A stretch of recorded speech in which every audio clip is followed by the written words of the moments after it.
혼자 있는 시간을 최대한으로 활용하는 법. 새롭게 시도해보고 싶은 일이 무엇인가? 아래 세 가지는 혼자 있는 시간을 활용해 나 자신을 더 잘 파악할 수 있는 방법들이다. 가장 끌리는 것 하나를 골라라. 당신의 기호를 알아보는 연습도 될 것이다. 1. 새로운 것을 배운다. 적어도 몇 주 이상 걸리는 일이 좋다. 몇 달 혹은 그 이상 걸려도 괜찮다. 늘 듣고 싶었던 노래 강좌를 신청해보라. 스케이트를 배워라. 요리 수업에서 발효 반죽을 굽는 법을 터득하라. 왜 그 일에 끌렸는가? 여태 시도하지 않았던 이유는 무엇인가? 새롭게 배운 일이 자신감이나 자존감에 어떤 영향을 미치는가?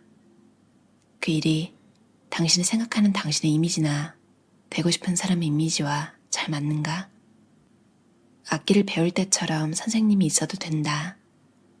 새로운 활동이 나에 대해 무엇을 알려주는지 혼자 생각해볼 기회를 만드는 게 중요하다. 2. 혼자 여행을 떠난다. 혼자 떠날 주말 여행을 계획하며 스스로를 관찰하라. 당신이 얼마나 독립적인 사람인지 금세 알 수 있을 것이다. 혼자 있는 게 겁나는 사람에게는 더욱더 좋은 활동이다. 3. 한 번도 해보지 못한 분야의 일을 한다. 직장인이라면 쉽지 않겠지만 가능한 상황이라면 새로운 형태의 일에 한번 도전해보라. 도서관에서 자원봉사를 해보면 어떨까? 식당 서빙이나 육아 도우미, 남을 가르치는 일을 해보라. 물론 이런 일은 대체로 사람들과의 교류가 필요하지만 중요한 것은 그 일을 선택하고 추진한 뒤 해당 경험을 되돌아보는 행동이다. 혼자 있는 게 편해졌다면 이제부터는 자신감을 키우는 연습을 하라. 옥스퍼드 영어사전은 자신감이라는 단어를 본인의 능력이나 자질을 잘 알고 있을 때 나오는 자기 확신의 감정이라고 정의한다. 내 취향이나 선택에 대해 상대방에게 일일이 허락을 구하지 않아야 친절한 말 한마디에 흔들리거나 섣불리 오해하는 일이 없다. 종종 자신감이 부족하면 나는 사랑받을 만한 사람이 아닌가 하고 생각하게 된다. 하지만 당신은 사랑받을 만한 사람이다. 내가 장담한다. 그렇지만 이렇게 말해도 당신이 체감하지 못한다는 사실을 알고 있다.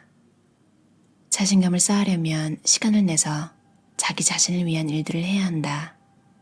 우리에게는 선택권이 있다.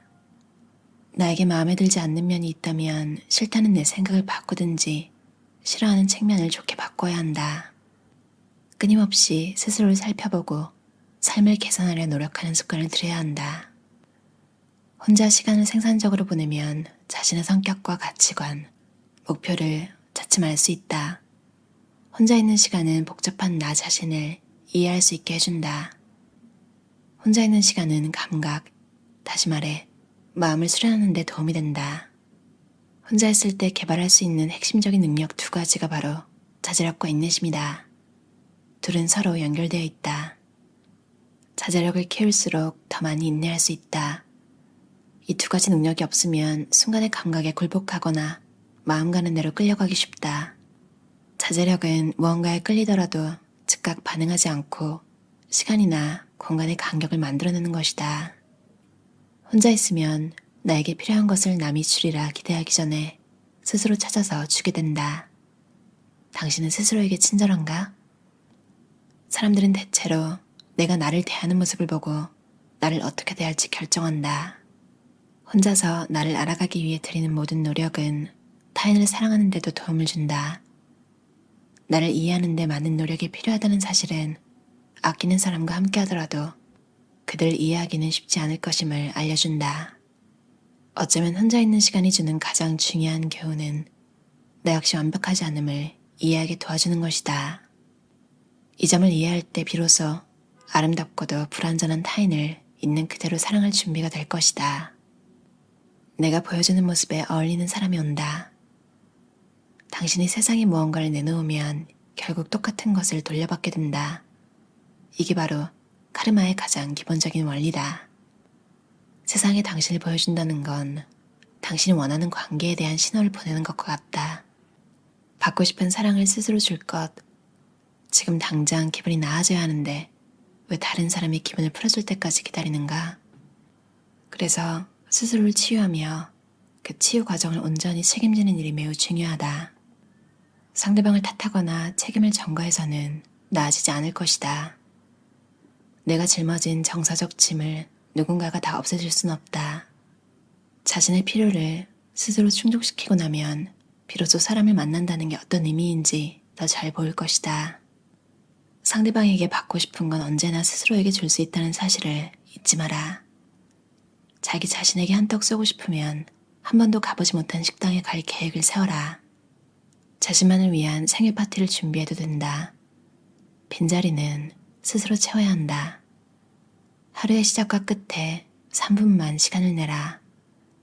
아침에 따로 떼어놓은 3분 동안에는 혼자 조용히 앉아서 더 좋은 하루를 만들기 위해 할 수 있는 일을 한 가지 생각해보라. 한동안 보지 못했던 친구와 점심을 먹어도 좋다. 일어나서 막연히 오늘 하루가 근사하기를 바라는 건 하루를 남의 손에 맡기는 짓이다. 그러지 말고 더 좋은 하루를 만들기 위해 스스로 할 수 있는 일을 한 가지 골라라. 꾸준하게 행동을 해라.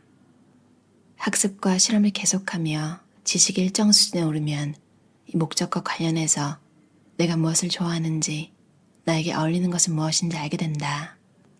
본격적으로 목적을 추구하는 행동을 할 때다. 무언가를 학습했다고 바로 결과가 나오는 것은 아니다.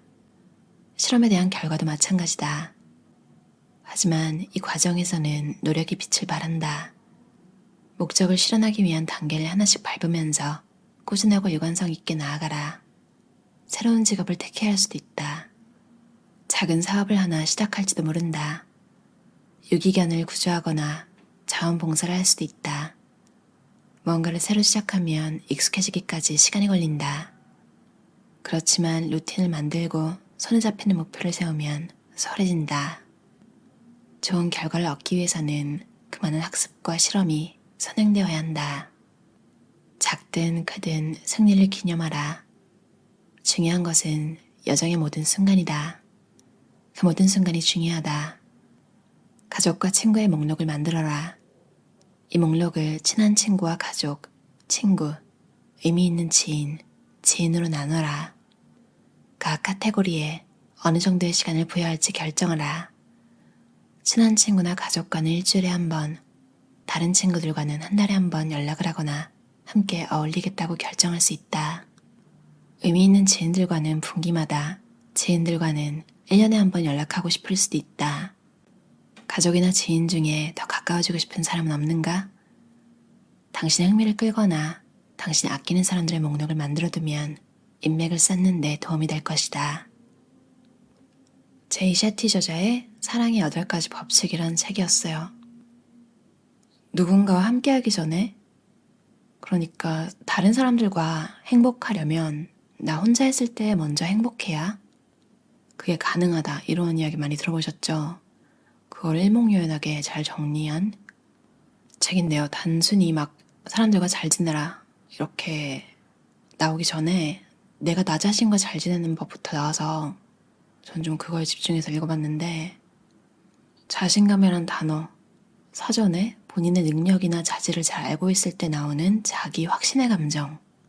맞아요. 자신감은 참 내가 뭔가를 잘할 때, 아니면 뭐 연습이라도 열심히 해가지고 준비가 됐을 때, 그때 생기는 것 같아요. 근거 없는 자신감을 근자감이라고 하잖아요. 그거는 순간적으로는 도움이 될 수도 있는데 좀 내가 내 자신을 속이는데도 한계가 있어가지고, 결국 중요한 건 이제 내가 뭔가 일을 추진해서 뭔가 성공을 해냈을 때, 그게 작든 크든, 그래서 혼자 있는 게 편해지고 나면 자신감을 키우는 연습을 하라고 해요. 자신감을 쌓으려면 시간을 내서 자기 자신을 위한 일들을 해야 한다. 저도 참 이런 걸 못했는데, 그러니까 혼자 좋은 레스토랑 가서 내가 먹고 싶었던 거, 그러니까 뭐 누구 같이 갈 사람이 생기기 전에, 뭐 있으면 좋지만 없어도 내가 데려가고 싶은 곳, 그런 곳에 데려간 적이 있는지, 참 저도 어떤 뭐 엄청 팬시한 레스토랑은 아닌데 그냥 채식 레스토랑? 한 군데 가고 싶었던 곳이 있는데 몇 년째 한 번도 안 가봤거든요. 조만간 좀 마음 먹고 한번 가볼까요? 거기서 먹방을 찍어도 되나? 아무튼 저는 워크인, 그러니까 그냥 들어갈 수 있는 데가 아니면 좀 예약 같은 게 아직 좀 어색해요. 아직도 그냥 캐주얼한 레스토랑에 걸어서 들어가는 거를 선호하고, 제가 못 가본 거기는 예약을 해야 되더라고요. 그런 거에 대한 부담감이 좀 있는 것 같아요. 왜냐면 내가 예약한 날 갑자기 가기 싫어지면 어떡하지? 그냥 취소하면 되는데, 그쵸? 참 살아가는 게 하나가 해결되면 하나가 또 생기고, 내년부터는 좀 더 그런 데도 다니면서 제가 영상도 찍어보고 좀 새로운 것들을 해보려고요. 벌써 12월인데 다들 어떻게 보내고 계신가요? 함께할 사람이 있든 함께할 무리가 있든 아니면 혼자 보내시든 먼저 스스로를 잘 챙겨주는 그런 행복한 12월 보내셨으면 좋겠어요. 저자의 말처럼 작든 크든 여러분의 승리를 기념하는 거, 2023년에 잘 생각해보면 굉장히 많은 것들 이루셨을 거예요. 뭐가 됐든 스스로에게 잘했다고 한번 해주시고 행복한 하루하루 보내셨으면 좋겠어요. 들어주셔서 감사합니다.